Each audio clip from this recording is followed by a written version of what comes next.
Querido irmão, querida irmã, graça e paz no Senhor Jesus. Aqui estamos mais uma vez, iniciando mais uma semana, e que rogamos a Deus seja uma semana abençoada, não é? Dirigida pelo Senhor, guardada pelo Senhor, a despeito de tudo que está acontecendo à nossa volta. E eu convido você então a agora cantarmos juntos um hino que é um verdadeiro encorajamento, o hino que retrata as palavras do Senhor Jesus, né? Ele é o Senhor sobre as ondas, as altas ondas, as grandes aflições da nossa vida. Vamos cantar juntos? Sossegai.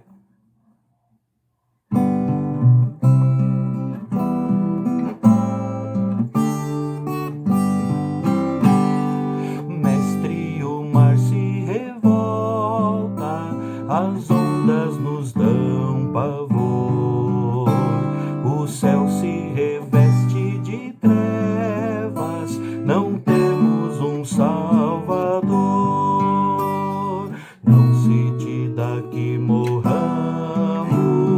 podes assim dormir, se a cada momento nos vemos já prestes a submergir. As ondas atendem ao meu mandar, sossegai, seja o encabelado mar, a ira dos homens, o gênio do mal, tais águas não podem a nau tragar, que leva ao Senhor, Rei do céu e mar. Pois todos ouvem o meu mandar, sossegai, sossegai, convosco estou para vos salvar, sossegai. Mestre, tão grande tristeza me quer hoje consumir, na dor que perturba minha alma, te imploro, vem me acudir. De ondas do mal que me encobrem, quem me virá valer? Não tardes, bom mestre, estou quase a perecer. As ondas atendem ao meu mandar, sossegai, seja o encabelado mar, a ira dos homens, o gênio do mal, tais águas não podem a nau tragar, que leva ao Senhor, Rei do céu e mar. Pois todos ouvem o meu mandar, sossegai, sossegai, convosco estou para vos salvar, sossegai. Mestre, chegou a bonança, em paz vejo o céu e o mar, o meu coração goza a calma, que não poderá findar. Firme ao teu lado, ó Mestre, dono da terra e céu, eu hei de chegar bem seguro ao porto destino meu. As ondas atendem ao meu mandar, sossegai, seja o encabelado mar, a ira dos homens, o gênio do mal, tais águas não podem a nau tragar, que leva ao Senhor, Rei do céu e mar. Pois todos ouvem o meu mandar, sossegai, sossegai, convosco estou para vos salvar, sossegai.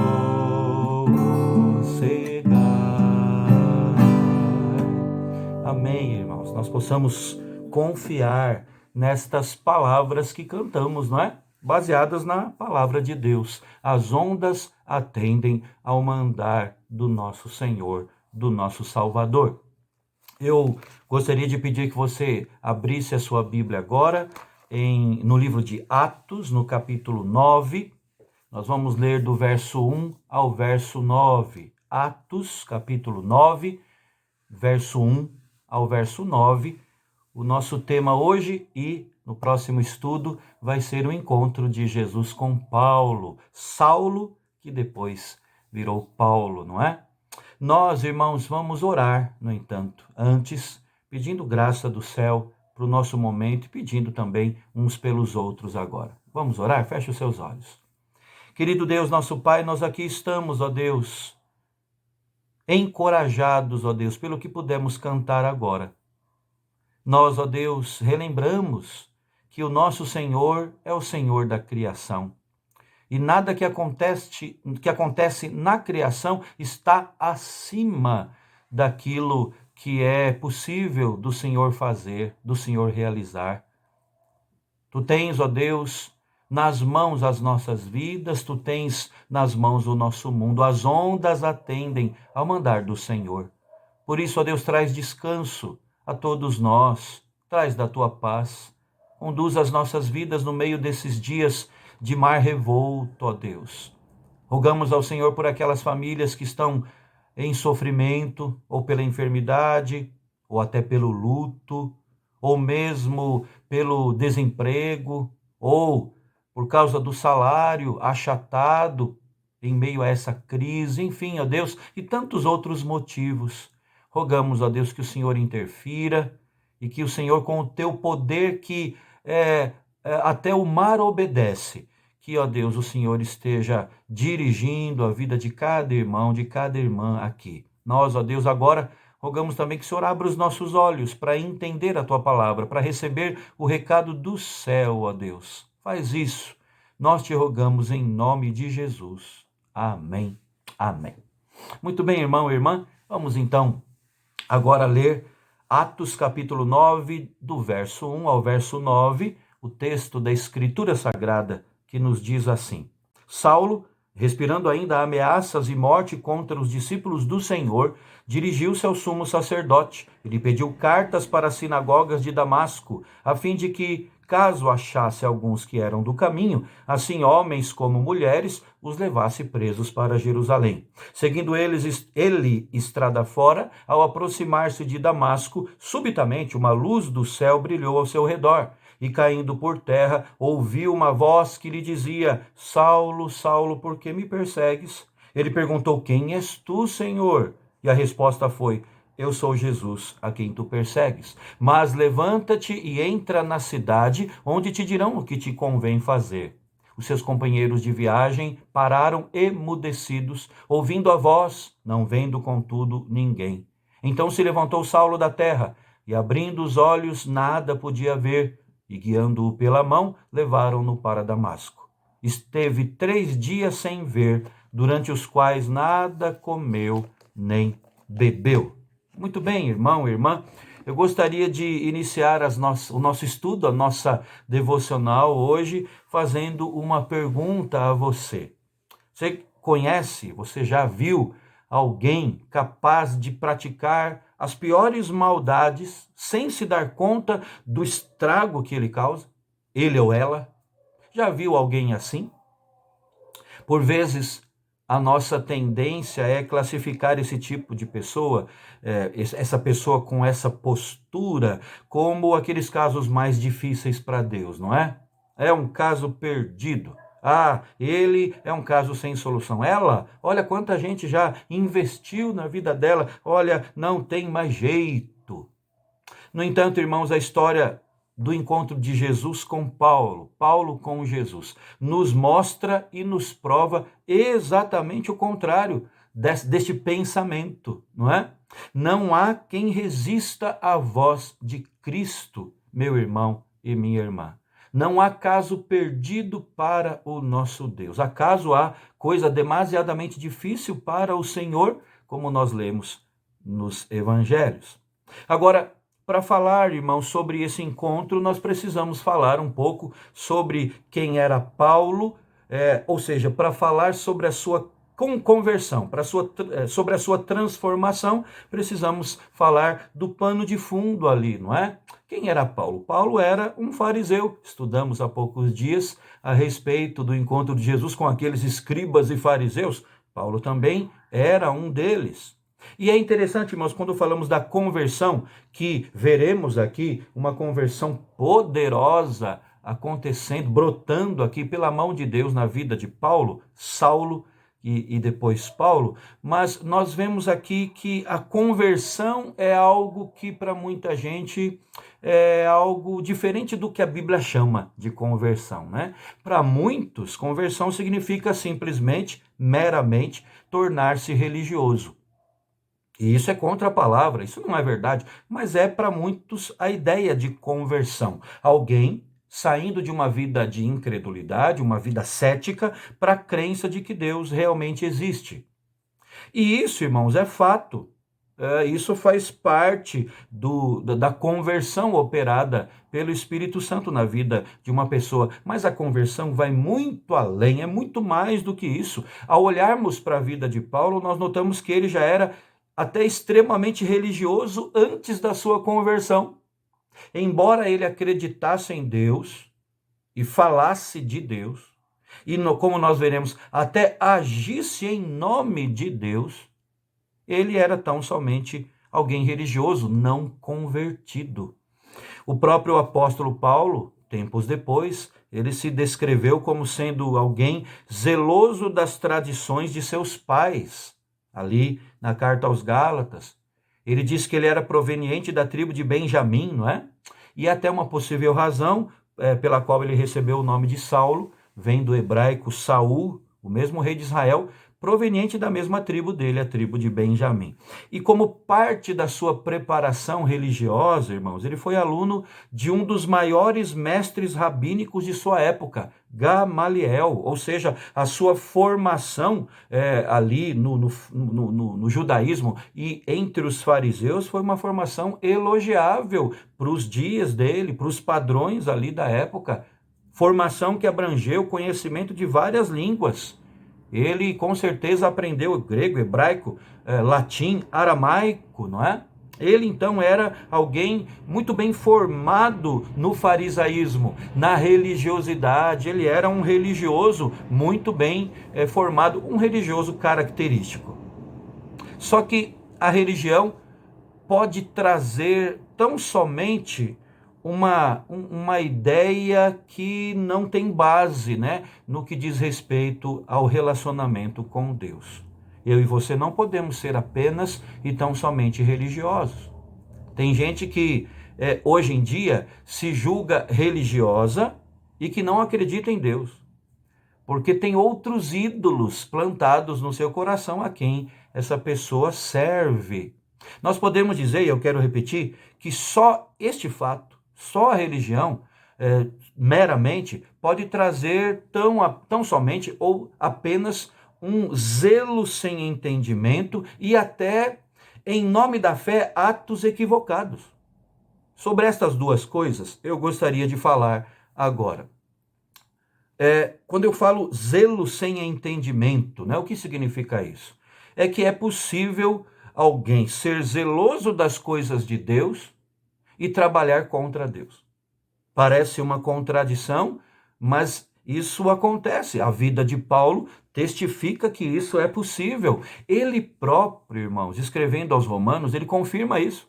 Ele disse: dou testemunho de que eles, os judeus, ele era um judeu, eles têm zelo por Deus, não porém com entendimento. Um zelo sem entendimento é algo inócuo, vazio. Paulo pensava estar servindo a Deus, de fato, ao perseguir os cristãos, não é? Para um fariseu, não restava dúvida de que aqueles primeiros cristãos precisavam ser eliminados mesmo. Eles adoravam, os cristãos, um homem que era tido como Messias, mas que havia sido há pouco tempo condenado como um bandido, como um criminoso, morrendo de uma maneira vexatória, que a humanidade talvez tenha olhado como uma das maneiras mais vexatórias, não é? Aquele que era pendurado no madeiro era considerado como maldito. Isso estava até na lei mosaica, né? Deuteronômio 21, verso 23. O zelo de Paulo era fruto, então, de uma cegueira espiritual impingida pela própria natureza pecaminosa dele. Nas palavras dele mesmo, ele disse, escrevendo a sua segunda carta aos Coríntios: não somos como Moisés, que colocava um véu sobre a face para que os israelitas não contemplassem o resplendor que se desvanecia. Na verdade, as mentes deles se fecharam, pois até hoje o mesmo véu permanece quando é lida a antiga aliança. Não foi retirado, porque é somente em Cristo que ele é removido. De fato, até o dia de hoje, quando Moisés é lido, Paulo continua dizendo, um véu cobre os seus corações, mas quando alguém se converte ao Senhor, o véu é retirado. Segundo aos Coríntios 3, na nova versão internacional da Bíblia. Jesus já havia previsto isso, não é? Que essa cegueira espiritual poderia ser a base de um pretenso zelo pelo nome de Deus. Então, é possível sim um zelo sem entendimento, é possível sim, fruto de uma espiritualidade cega, fruto de uma religiosidade cega, que alguém, em nome de um zelo pelas coisas de Deus, faça aquilo que Deus desaprova, trabalhe contra Deus. A vida de Paulo antes da sua conversão confirma isso. E aí nós podemos, a partir disso aqui, investigar a nossa própria vida, as nossas próprias posturas. Nós temos tido, primeira pergunta, zelo por aquilo que é de Deus? Isso é bom. Mas esse zelo é baseado em entendimento daquilo que agrada a Deus? Ou, como o apóstolo Paulo, é fruto de uma cegueira espiritual, um zelo sem o devido entendimento? E além do zelo sem entendimento, irmão, nós vemos aqui uma outra marca da mera religiosidade, não é? Que é a violência em nome da fé. Podemos afirmar que a principal marca de uma heresia ou de uma falsa religião são as motivações por trás dos atos. Enquanto Jesus nos ensina que até nossos próprios inimigos devem ser amados, o que é que nós vemos aqui em Atos 9? Vemos o apóstolo Paulo, ou melhor, ele não era apóstolo e nem ainda era Paulo, não é? Ele ainda era Saulo. Nós vemos Saulo respirando ameaças. É este o termo usado na Bíblia, respirando ameaças, ou seja, era algo contínuo, estava sempre com ele, como o ar que ele respirava. Ele respirava ameaças e morte contra os discípulos do Senhor. Aqui, lemos no verso 1. Esse não for até o primeiro ato de violência de Saulo, né? O livro de Atos registra que Paulo consentiu na morte de Estevão também. Vejam depois, com mais tempo, no capítulo 8. Não há evidências suficientes para concluirmos que Paulo, com as próprias mãos dele, tenha matado Estevão, mas nós sabemos que, como membro do Sinédrio que ele era, ele deu um voto contrário aos cristãos ali, nos julgamentos dele, condenando os cristãos à morte. Ele diz, ele narra isso, ele testemunha disso lá no capítulo 26 de Atos, no verso 10. Então, irmãos, por isso ele confessou que ele perseguia, que ele devastava a igreja de Jesus. Escrevendo aos Gálatas, ele falou sobre isso, né? E aqui, no capítulo 8, o texto é muito claro, o texto de Lucas, dizendo que Paulo, ainda Saulo, assolava a igreja, entrando pelas casas, arrastando homens e mulheres, encerrando-os no cárcere. Era violento esse homem, em nome da fé, em nome de Deus, por causa de um zelo que não se baseava na Escritura, um zelo sem entendimento, violência em nome da fé. E esta perseguição promovida por Paulo transcendeu até os limites de Jerusalém, lugar onde Estevão havia sido morto. Aliás, muitos cristãos fugiram da cidade temendo a perseguição, fugiram. Vamos lembrar, irmãos, que o primeiro nível de perseguição enfrentado por nossos primeiros irmãos ali, a igreja chamada igreja primitiva, não veio dos romanos, né? Veio dos próprios judeus. Paulo incluído aí entre os perseguidores, entre os primeiros perseguidores da igreja cristã. E Paulo, então, sabendo ali que muitos estavam fugindo da cidade, é esse o contexto do capítulo 9. Ele quer ir atrás deles, quer ir ao encalço deles.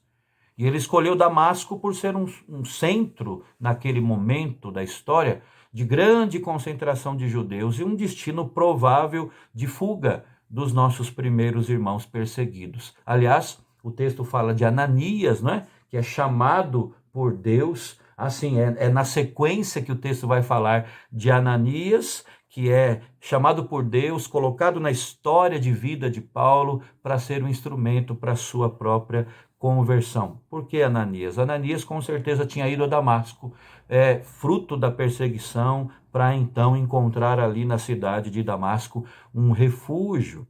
Paulo então queria prender cristãos em qualquer lugar que os encontrasse e levá-los para Jerusalém para serem julgados ali pelo Sinédrio. Irmão, irmã, tudo isso com base em seu zelo para agradar a Deus, fazendo o que era errado em nome da fé.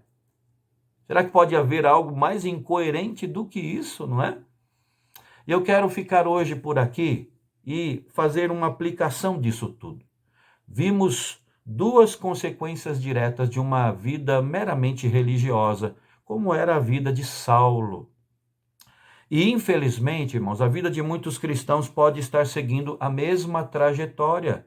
É uma tentação e pode ser uma tendência minha e sua, e nós precisamos estar alertas para isso. Muitos que se dizem irmãos causam grande tristeza, destruição mesmo, porque estão cegos em seus próprios pecados. Acham que toda violência que cerca as suas palavras, acham que o seu jeito agressivo de agir provém de um zelo pelas coisas de Deus, provém de um profundo interesse em agradar a Deus, mas estão equivocados. Não é sem razão que Davi advertiu lá no Salmo 19, verso 12, que não há ser humano capaz de discernir todos os erros que comete, não é? Ele diz, absolve-me, Senhor, das faltas que me são ocultas. Ou seja, ele estava dizendo, concordando que tinha erros na vida dele que ele não enxergava. Pode ser esse o nosso erro, o seu erro, o meu erro. Em nome da fé, nós estarmos agindo com agressividade, com violência, que não condiz com o que significa ser um discípulo de Cristo. Um bom árbitro para os nossos corações é o nível de violência do que falamos e do que fazemos. Paulo parecia um animal raivoso na ânsia dele de perseguir os cristãos, mesmo em nome de Deus.